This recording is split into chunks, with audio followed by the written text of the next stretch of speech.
नमस्कार द्राक्ष बागायतदार मित्रांनो, बऱ्याच शेतकऱ्यांचे प्रश्न येत आहेत की पानदेट कशा पद्धतीने काढायचं. तर त्याच्यासाठी आज आपण हा व्हिडिओ बनवत आहोत. शेतकऱ्यांच्या माहितीसाठी पानदेट परीक्षणासाठी पानदेट काढत असताना ते कशा पद्धतीने काढलं पाहिजे. तर सगळ्यात महत्त्वाचं, पानदेट काढत असताना काही गोष्टींची काळजी घेतली पाहिजे की पानदेट हे देठ परीक्षण करायचं असतं. आपल्याला पानांचं परीक्षण शक्यतो गरज नाही पडत. पानांचं परीक्षण करायचं असं कशासाठी केलं जातं तर बोरॉन आणि मॉलिब्डेनम चेक करण्यासाठी.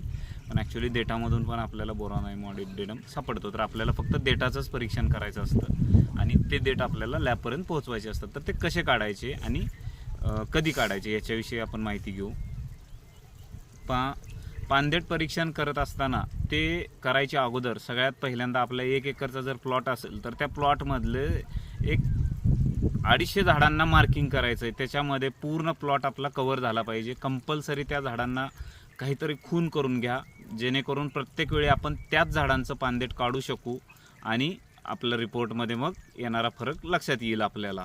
रँडमली कुठलीही झाडं प्रत्येक वेळी वेगळी झाडं नाही सिलेक्ट करायची आहेत. त्याच झाडांचं आपल्याला प्रत्येक वेळेस पानदेट काढायचं आहे. ते काढत असताना सगळ्यात महत्त्वाचं की ते काढत असताना सकाळी लवकर काढायचं आहे. सकाळी 9 वाजायच्या आत पूर्ण आपलं देठ काढून घ्यायचं झालं पाहिजे. सॅम्पल काढून घेणं झालं पाहिजे. हे काढत असताना काळजी ही घ्यायची की अगोदर 2 ते 3 दिवस कुठल्याही प्रकारच्या न्यूट्रिशनवरून फवारण्या झालेल्या नाही पाहिजेत.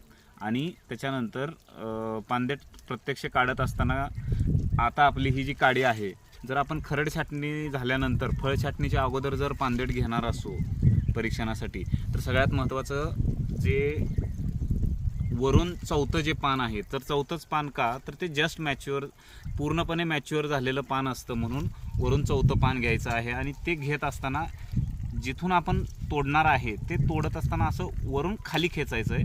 आणि ते खेचत असताना आपल्या काडीची साल त्याच्यासोबत आली नाही पाहिजे. काडीची साल अजिबात नाही आली पाहिजे. आणि ते त्याच्यानंतर ते पान कट केल्यानंतर त्याचा जो हिरवा भाग आहे, जिथून देठाला चिकटलेला हा जो हिरवा भाग असतो, हिरवा भाग इथून हे पान अशा पद्धतीनं कट करून घ्यायचं आहे, जेणेकरून कोणताही हिरवा भाग त्याला राहणार नाही.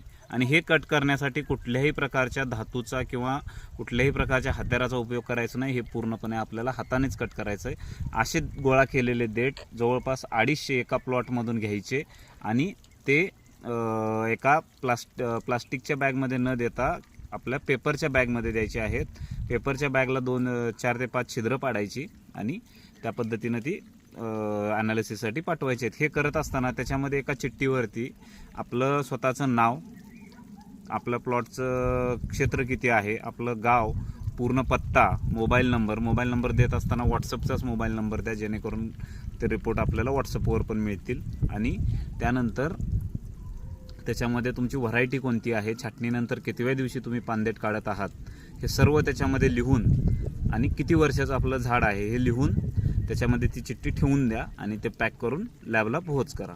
अशा पद्धतीने प्रत्येक वेळी आपल्याला पानदेट काढत असताना याच पद्धतीने प्रोसिजर करायची आहे. आणि अशी फळ छाटणीमध्ये कमीत कमी 3 वेळा आणि खरड छाटणीमध्ये कमीत कमी 3 वेळा देठ परीक्षण केलं पाहिजे.